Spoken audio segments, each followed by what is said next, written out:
Nobles frères et sœurs dans le Seigneur, à travers le monde entier, demeurons bénis au nom de Jésus-Christ, Servant.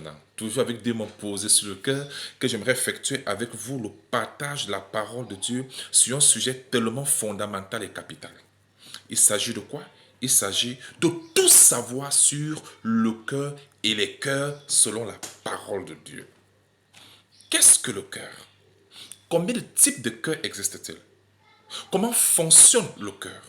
Si vous voulez tout savoir aujourd'hui sur le cœur, conformément à la parole de Dieu, alors suivons la suite. Amen. Bien-aimés, la première des choses à noter ici, c'est que lorsqu'on parle du cœur dans le contexte biblique, et même dans la vie, il faut bien faire la part des choses. En réalité, il existe trois types de cœur. N'est-ce pas? Le premier cœur, c'est le cœur organe. Le cœur biologique, c'est situé la partie pectorale gauche. Lui là, c'est un cœur physique, naturel, c'est un organe comme les autres organes du corps. N'est-ce pas?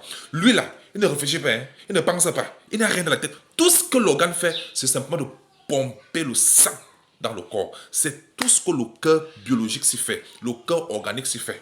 D'accord? Donc il faut le mettre, il faut l'isoler. Très bien. Et maintenant, dans la Bible, on va lire un verset qui vous permet de comprendre les deux autres types de cœur. D'accord?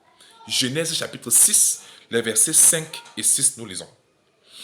L'Éternel vit que la méchanceté des hommes était grande sur la terre et que toutes les pensées de leur cœur se portaient chaque jour uniquement vers le mal. Vous voyez les pensées de leur cœur, ça dit le cœur des hommes.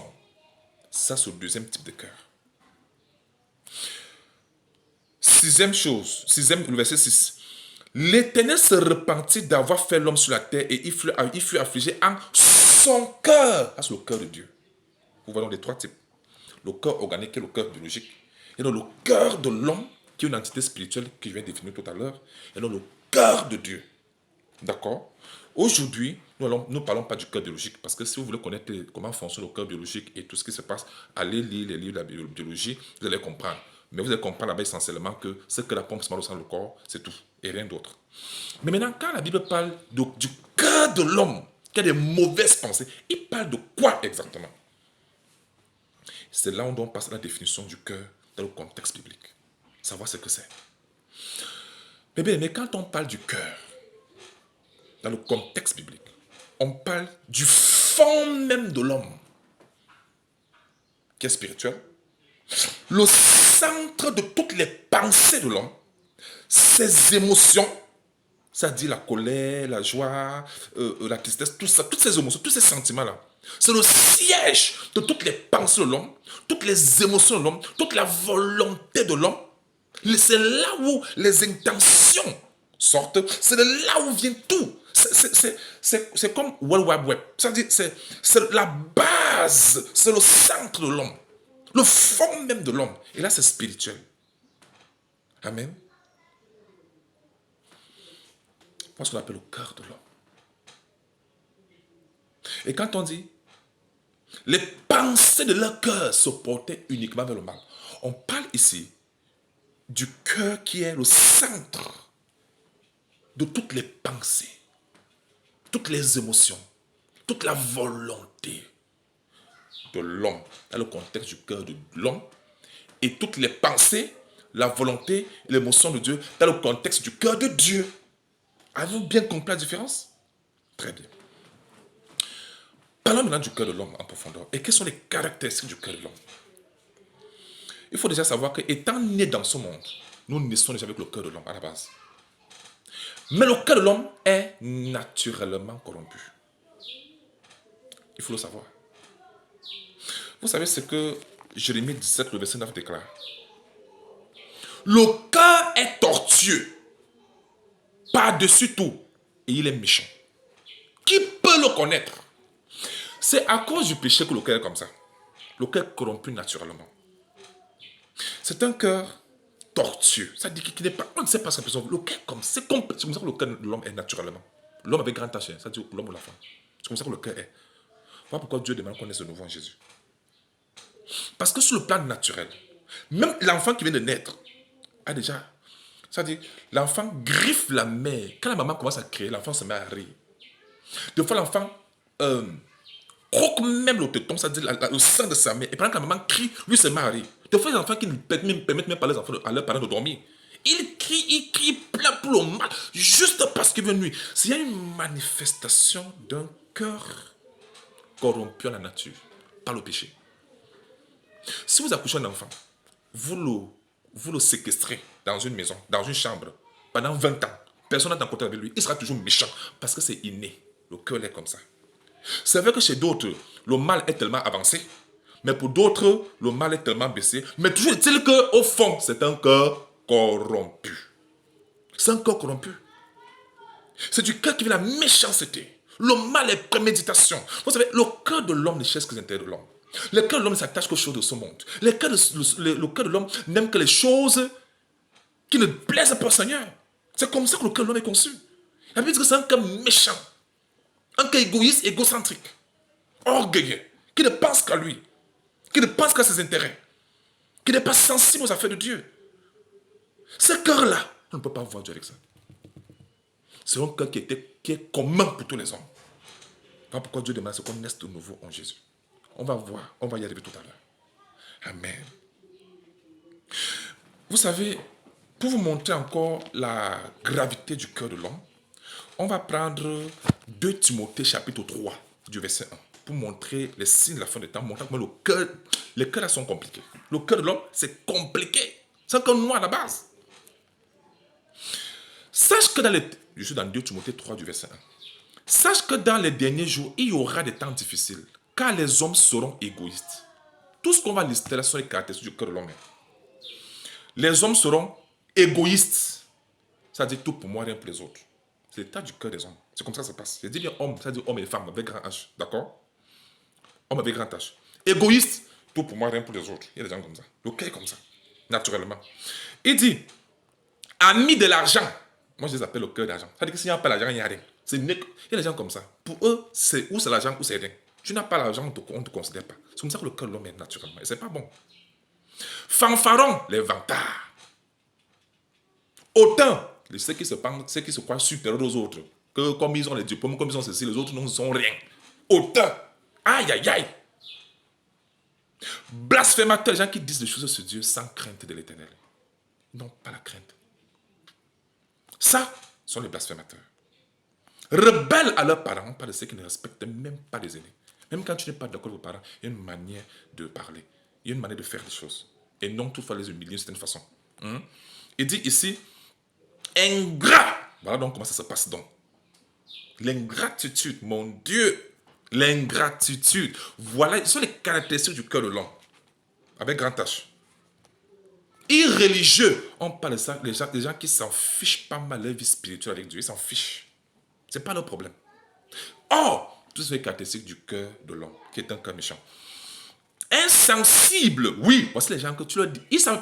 On disait que l'enfer existe. Ils s'en foutent. Ce n'est pas son problème. Ils s'en fichent, ce n'est pas son problème. On dit que la parole de Dieu dit ceci. Dieu a dit ceci, ils s'en foutent.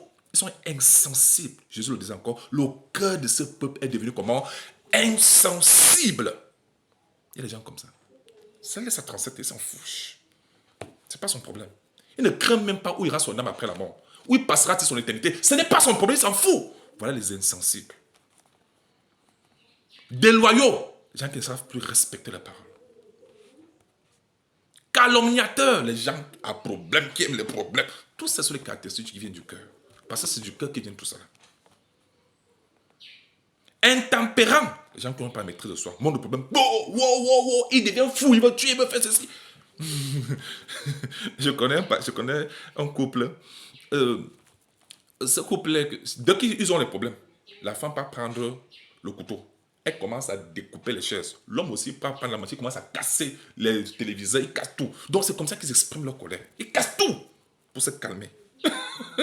Parce que ceux qui sont intempérants, tout ça c'est du cœur. Les gens colériques là, c'est pas bon. Voilà. Cruel. Vous connaissez ce qu'on appelle les cruels? Les personnes cruelles? Les cruels, ce sont les gens qui prennent plaisir à voir les autres souffrir. Ils aiment ça. Ça les arrange. Ils sont cons.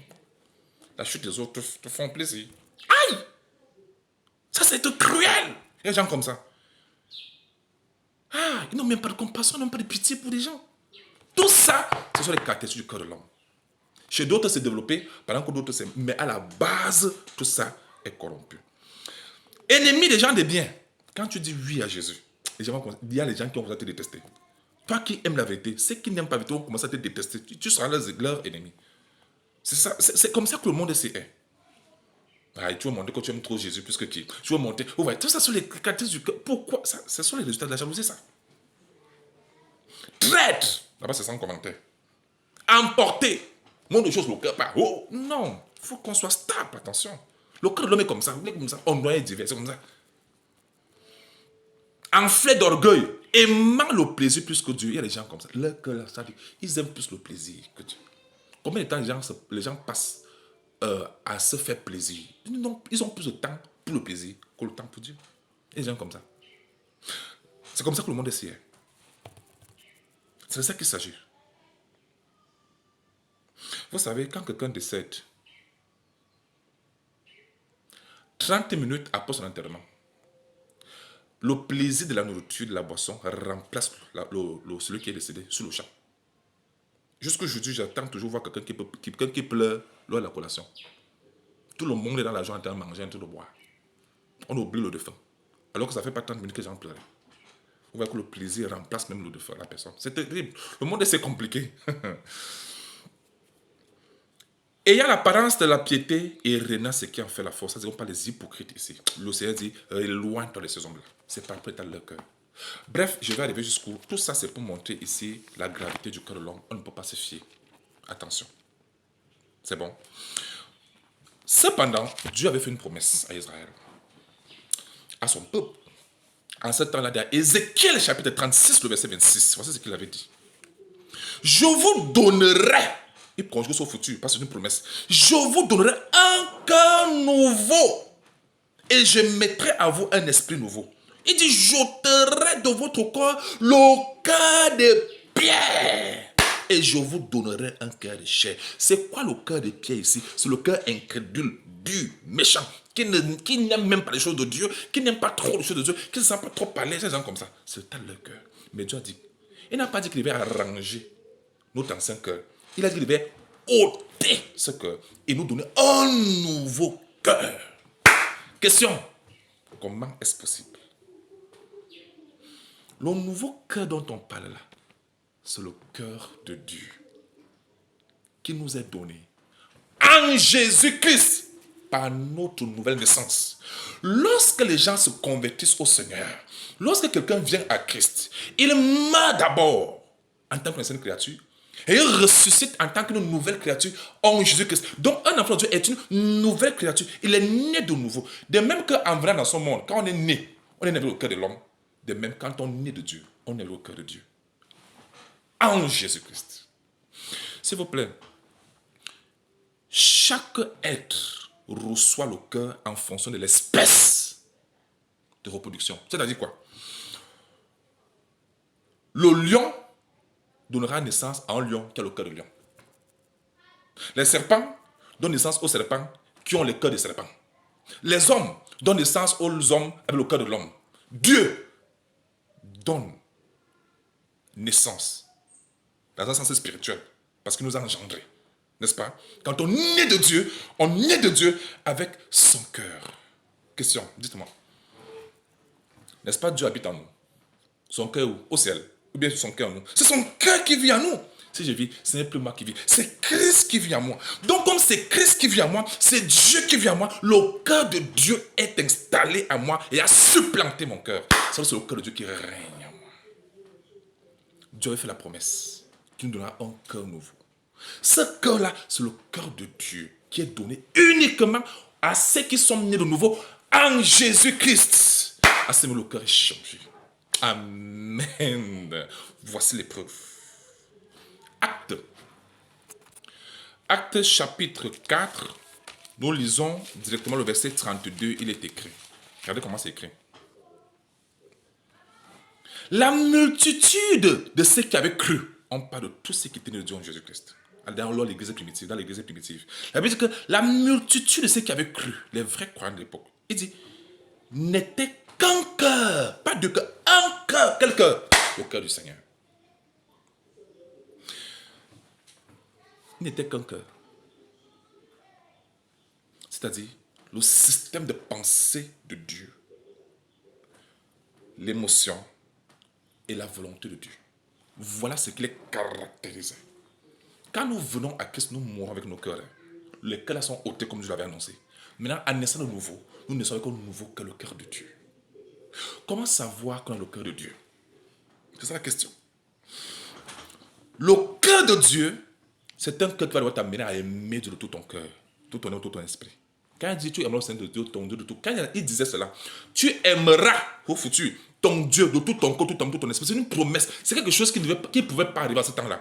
C'était une promesse qui pouvait s'accomplir qu'en Christ seul. Donc il n'y a que les élus de Dieu, ceux qui sont nés de Dieu, qui peuvent aimer Dieu de tout leur cœur. Le cœur là, c'est le cœur de Dieu. Il n'y a que le cœur de Dieu pour aimer Dieu. Tu ne peux pas aimer Dieu avec le cœur de l'homme, parce que c'est un cœur corrompu. Tu ne peux pas. L'amour ne peut pas être sincère. Pour aimer Dieu, les choses de Dieu, il faut avoir le cœur de Dieu. Pour aimer les choses d'un lion, il faut avoir le cœur de lion. Donc c'est le cœur de Dieu qui nous permet de nous attacher à Dieu à jamais. Parce que le cœur de l'homme, lui, il est méchant, il ne peut pas aimer Dieu. Il ne connaît pas ce que c'est que l'amour. Le cœur de l'homme ne connaît pas l'amour, le cœur de l'homme ne connaît que les intérêts. Comment avec ce cœur pouvons-nous aimer Dieu? C'est impossible. Tu aimeras son Dieu de tout ton cœur. Le cœur là, c'est le nouveau cœur en Jésus. C'est avec ce nouveau cœur là qu'on aime Dieu, qu'on a la passion pour Dieu, on aime la parole de Dieu. Si vous avez de l'amour extrême pour le Seigneur, pour sa parole, vous aimez la justice, la vérité, la sincérité, voilà le signe que vous êtes habité par le cœur de Dieu. Parce qu'un cœur qui aime la vérité, la sincérité, la justice, l'honnêteté, c'est le cœur qui te va t'amener à aimer Dieu de tout ton cœur, tout ton âme, tout ton esprit. Voilà le signe qui montre que telle personne a le cœur de Dieu. Un cœur d'amour, de compassion qui s'est pardonné. C'est un cœur qui t'amène à comprendre les Saintes Écritures. Mais bien aimé, vous ne pouvez pas comprendre les choses de Dieu si vous n'avez pas le cœur de Dieu. Le cœur de l'homme est foncièrement méchant qui ne peut pas comprendre les choses de l'Esprit de Dieu. La Bible, c'est une folie pour lui. Ça, c'est le cœur. C'est comme le cœur animal, l'homme animal. En Corinthiens 2,14 par l'homme animal, hein. C'est pas moi qui invente ça, c'est écrit. Le cœur de Dieu nous permettra d'appréhender les mystères de Dieu. Amen. De comprendre les choses de Dieu. Si aujourd'hui, vous êtes en train de bien comprendre les choses de Dieu, c'est parce que Dieu vous a donné un nouveau cœur et un esprit nouveau. C'est une grâce. Amen. Or, avec le cœur de l'homme qui est tortueux, mystérieux et méchant, là, on ne peut pas comprendre les choses de Dieu. Le cœur de Dieu, c'est le cœur qui a été donné aux enfants de Dieu.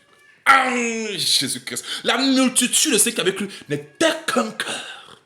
Oh, Jésus. Ah oui. Nous avons un nouveau cœur. C'est vrai que chez d'autres, c'est plus développé, pendant que d'autres qui sont encore immatures, ils sont encore en train de se développer. Là, quelqu'un me posera la question, mais, homme de Dieu, comment se fait-il que j'ai reçu le cœur de Dieu, mais je continue à faire les choses comme avant? Ça dépend. Il faut comprendre une chose, c'est que il n'y a aucun domaine dans la vie où, aussitôt tu arrives, tu commences à faire tout parfaitement, c'est impossible. Toi qui marches parfaitement aujourd'hui, au début, tu ne commençais pas par marcher parfaitement, tu tombes à tout bout de champ. Mais parce que tu as persévéré, tu as grandi, aujourd'hui tu peux marcher parfaitement. On ne commence pas par tout faire correctement au début, n'est-ce pas?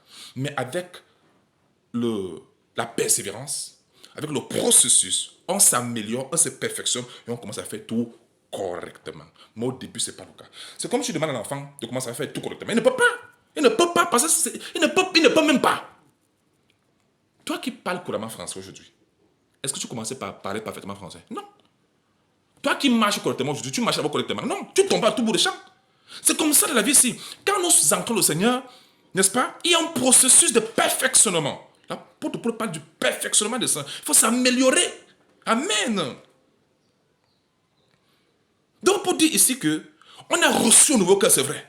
Mais à force de persévérer, de persister, de grandir, Ce processus nous amène à manifester davantage le nouveau cœur que nous avons reçu. Et grâce à la bonne parole de Dieu que nous recevons, la mauvaise conscience du faux cœur est balayée. Le Seigneur dit que si notre cœur nous condamne, Dieu est plus grand que notre cœur. Ce cœur-là a été ôté. Mais le problème avec le diable, c'est qu'il aime souvent mettre ça dans notre conscience pour nous empêcher de nous rendre compte qu'on est libre. En Jésus-Christ, enfant de Dieu, tu as un nouveau cœur. Parce que le Dieu qui habite en toi n'a pas laissé son cœur au ciel. Son cœur habite en toi. Comment est-ce que tu as reçu cela? En recevant Jésus, à travers la parole de Dieu, par le Saint-Esprit. C'est la parole de Dieu qui installe le cœur de Dieu en toi.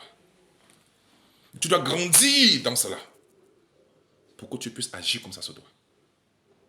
C'est comme cela que fonctionne le cœur de Dieu. Les apôtres ont dit clairement dans 1 Corinthiens chapitre 2, le verset 16 que car qui a connu la pensée du Seigneur pour l'instruire? Et nous avons la pensée de Christ. La pensée de Christ est un composant du cœur de Christ, cœur de Dieu. Philippiens 2,5. Et les sentiments qui étaient en Jésus. Donc même l'affection. Celui c'est mon fils bien-aimé à qui j'ai mis toute mon affection. Tu as reçu Jésus, tu as tout reçu. Tout le cœur de Dieu est en toi. Parce que Dieu vit en toi. Maintenant, il faut savoir donc vivre selon ce cœur. Amen. Enfants de Dieu, nous avons le cœur de Dieu. Vivons sur le cœur de Dieu. Le cœur de Dieu fonctionne avec la parole de Dieu, la bonne parole de Dieu. David était un homme selon le cœur. C'est vrai que le cœur qu'il avait ressemblait au cœur de Dieu, mais il n'avait pas encore le cœur de Dieu. Mais son cœur était selon le cœur de Dieu. C'était pas encore le cœur de Dieu, mais c'était selon. Ça veut dire que c'était à peu près comme, mais c'était pas encore ça. Mais en Christ, nous avons reçu pleinement le cœur de Dieu et grandissons, fonctionnons, marchons selon ce cœur avec l'Esprit de Dieu qui nous anime. Amen. Alors, je dois donc vous montrer une chose. Romains 12. Le verset 1 et 2 déclare ceci. Avant de vous montrer comment fonctionne le cœur, permettez-moi de vous lire le verset ci. Quand le Seigneur dit, dans Matthieu 5, le verset 8, heureux ceux qui ont le cœur pur, car ils verront Dieu. Le cœur pur, là, vous croyez que le cœur pur, c'est quel cœur? Ce n'est pas le cœur de l'homme, c'est le cœur de Dieu. Heureux ceux qui ont le cœur pur, car ils verront Dieu. Le cœur pur, c'est le cœur de Dieu. C'est le cœur qu'on hérite en Jésus-Christ. Ce n'est pas l'ancien cœur qu'on cherche à laver. Non, le cœur ne peut pas être lavé. Dieu a demandé qu'on ôte ce cœur-là. Proverbe 4, verset 23. Garde ton cœur, plus que toute autre chose, car de lui viennent les sources de la vie. Ça ne peut pas être le cœur de l'homme. Le cœur de l'homme ne donne pas les sources de la vie. C'est le cœur de Dieu qui donne les sources de la vie. Donc le cœur qu'on parle là, c'est le cœur de Dieu que nous avons reçu en Jésus. C'est le cœur que nous devons garder. Quand il a l'ancien cœur, Dieu a demandé qu'on ôte. Il dit que je ôterai ce cœur de pierre pour donner un cœur de chair, qui est le cœur pur, qui est le cœur de Dieu, qui est le cœur duquel sortent quoi? Les sources d'eau vives. Amen. Le cœur des saints. Est-ce que c'est bon? Je disais donc que je vais vous lire Romains 12, le verset 1 et 2. Il avait dit, je vous exhorte donc, frères, par les compassions de Dieu, à offrir vos corps comme un sacrifice vivant, saint, agréable à Dieu, ce qui sera de votre part un culte raisonnable. Donc le culte ici, ce n'est pas le fait d'aller dans les églises, les dimanches, tout ça. Le culte raisonnable, c'est le style de vie que tu mènes avec le Seigneur au quotidien. Ce n'est pas semaine à faire que je m'en vais le dimanche. Non, c'est le style de vie que tu mènes avec Dieu au quotidien, sans hypocrisie. C'est ça qu'il s'agit. Voilà le culte raisonnable dont la Bible parle ici. Tu as de consécration à Dieu au quotidien. Le verset 2. Ne vous conformez pas au siècle présent, mais soyez transformés par le renouvellement de l'intelligence, afin que vous discerniez quelle est la volonté de Dieu, ce qui est bon et agréable et parfait. Donc, il faut le perfectionnement pour que ce cela continue à se manifester. Alors, par l'Esprit de Dieu, permettez-moi de vous montrer donc comment fonctionne le cœur de Dieu. Ou même le cœur de l'homme. Comment fonctionne le cœur même en général. Je vais vous montrer comment le cœur fonctionne. Je ne parle pas du cœur biologique. On avait exclu ça depuis le début. Ok, je vous montre comment le cœur fonctionne. Je prends un exemple facile pour vous aider à comprendre. Imaginez une pensée vient en vous. N'oublions pas, le cœur est composé de la pensée, l'émotion et la volonté. Imaginez une pensée d'accident qui vient en vous, la pensée d'accident. L'accident. C'est une pensée qui vient en toi. Bon, maintenant cette pensée-là va directement influencer ton émotion, tes sentiments. Tu vas commencer à te sentir triste, en colère, triste, n'est-ce pas? abattu. Vous voyez comment l'émotion a été changée par une pensée. La pensée a influencé directement sur ton émotion. Et directement, la pensée va aller jusqu'au niveau de ton corps. La chair de poule va commencer à apparaître. Le cœur va commencer à battre fort. Pum, pum. Les yeux vont commencer à pleurer. Vous voyez comment une pensée a une influence sur tes sentiments et sur ton corps. Ton rythme cardiaque va commencer à augmenter. Boum, boum, boum. Ici, vous allez voir la chair de poule. Les yeux vont commencer à pleurer. Vous voyez comment une seule pensée a eu un impact sur toi et directement tu dis que tu ne vais pas voyager. Vous voyez comment la pensée a influencé ta volonté. Donc, la pensée influence ton sentiment, ton émotion. Ta pensée influence même ton corps et ta pensée influence même ta décision, ta volonté. Tu dis que je ne vais plus voyager. Par contre, à l'inverse, quand la bonne pensée entre en toi, bam, juste une bonne pensée, non, que je vais voyager tranquillement, c'est une bonne pensée. Elle s'installe là. Directement, elle influence ton émotion. Tu arrêtes d'être triste. Tu vas être dans la joie. Vous voyez comment la pensée a influencé, impacté sur ton essai, sur ton sentiment, sur ton émotion. Et après, directement, la bonne pensée va agir sur ton corps. La chair de poule va disparaître. Ton cœur va cesser de battre très fort et les yeux vont cesser de pleurer. Vous voyez comment la bonne pensée influence sur ton corps. Et aussi, la pensée, là, va t'amener à changer d'avis. Tu vas dire, je vais voyager. Vous voyez comment la pensée a influencé même ta décision. Ta pensée. Voilà, donc, tout ça va la pensée de Christ. Quand tu as la pensée de Dieu, le reste va suivre. Voilà pourquoi Dieu veut qu'on soit nourri de la parole de Dieu tous les jours.